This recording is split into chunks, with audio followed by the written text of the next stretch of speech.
Good morning. It's Friday here in north central Texas. It's still early and cool before 8 o'clock in the morning. Figured I'd get an early start on videoing before it gets so hot that I burst into flames inside my own clothes. Lindell from Fistful of Java here. Coming to you from the park. Today's topic is, so your kid wants to learn how to play guitar. Where do you start? Well, I've seen a bunch of parents get drugged in the Guitar Center or some similar store and talked into buying something way too expensive for their kid because their kid saw a band member or saw somebody in a band have a particular instrument. They want that sound, they want that prestige, they want, all of that stuff that comes with it. But to temper expectations, they're not going to get that just from having a guitar. It's going to look cool for about 3 minutes. We're holding it on their lap and going, yeah, this is the guitar that such and such this band plays. Well, can you play something on it? No? Okay. So buying an expensive guitar for the first time out is a waste of money. They don't know what they need yet. They don't know what feels comfortable yet. So it's not recommended. But as a parent, you probably already know that. So here's something you probably don't know. Instead of spending a lot of money on equipment to start off with, set a budget up and spend part of that budget on lessons. Because what happens is most people who learn how to play guitar or want to learn how to play guitar is that it's more difficult than they think it's going to be. They're breaking all the strings on the guitar within a couple of days. The guitar ends up in a closet somewhere and never sees the light of day again until it's time for a garage sale. So one of the first things to buy, if you're going to go through all this effort, is extra strings. Like a minimum of 3 sets of strings. So that when they break them, you're going to have more to put on there. Because they will break them because they're going to do all the poses from the videos and whatnot. And they'll be doing, windmills and, all kinds of crazy looking stuff. And they're going to break the strings. So 3 sets of strings minimum to start off with. Sometimes the guitar place has them on sale, so you can pick up a bunch of them, for fairly cheap. But get strings because they're going to change them every few weeks once they know what they're doing. But the lessons is the big thing, because if they get in there and quickly start learning how to play guitar, then they will stay at it. They'll enjoy it. They'll want to pursue it. They'll want to continue. And so the quicker you can get them started with with someone that knows what they're doing and can teach them how to hold the guitar, how to restring the guitar, give them some basic chords under their belt, they will stick with it longer and they will enjoy it more.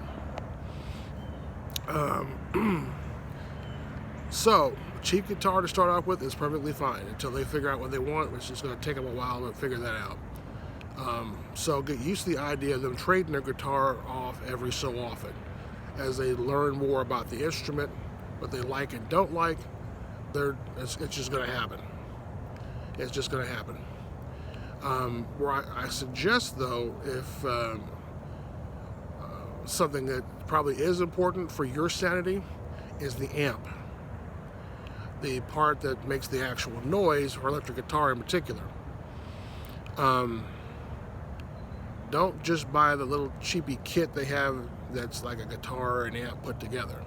If you're going to buy an amp, buy one with a headphone jack and auxiliary in. Auxiliary in will allow them to plug in another source and put music through there they can play along with. Headphone jack is the sanity piece. They can plug in, you don't have to hear that little screech box making a bunch of noise while they're learning how to use the instrument. Or there are what's called guitar headphone amps, which don't have a speaker or have a very small speaker. They're designed specifically just to plug into headphones. All those are acceptable to starting out. Now, the reason I also want to really harp on the lessons part, because what ends up happening oftentimes is people will buy a guitar for a new learner, throw a book at them, and they go to the room, hey, you go in there and figure out how to play this thing. Well, if your kid is not one of those self-teaching kind of kids, which most people are not, you just thrown away $100. You might as well just walk the guitar from the store, put it right in your garage, and mark yard sale on it, because that's about as far as it's going to get. Only one in maybe 1,000 people can pick up guitar from reading the book, and 1 in 1,000 is probably pretty generous. Most of us don't learn how to play guitar that way. Most children are not, really good at being self-taught at pretty much anything.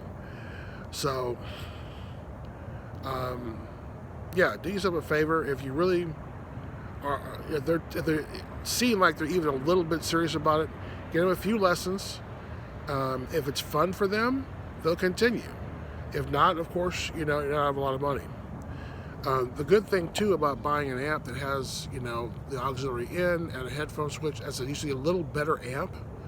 And once they start learning how to play a little bit, and they find other guys that know how to play, a jam session is in order.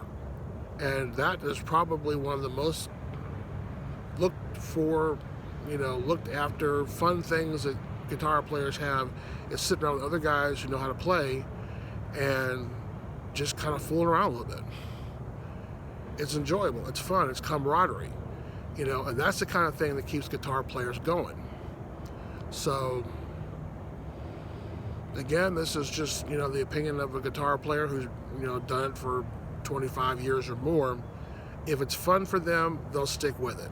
If it's not fun, which that's why a lot of would-be guitar players don't become guitar players, is because they don't learn quickly enough to stick with it.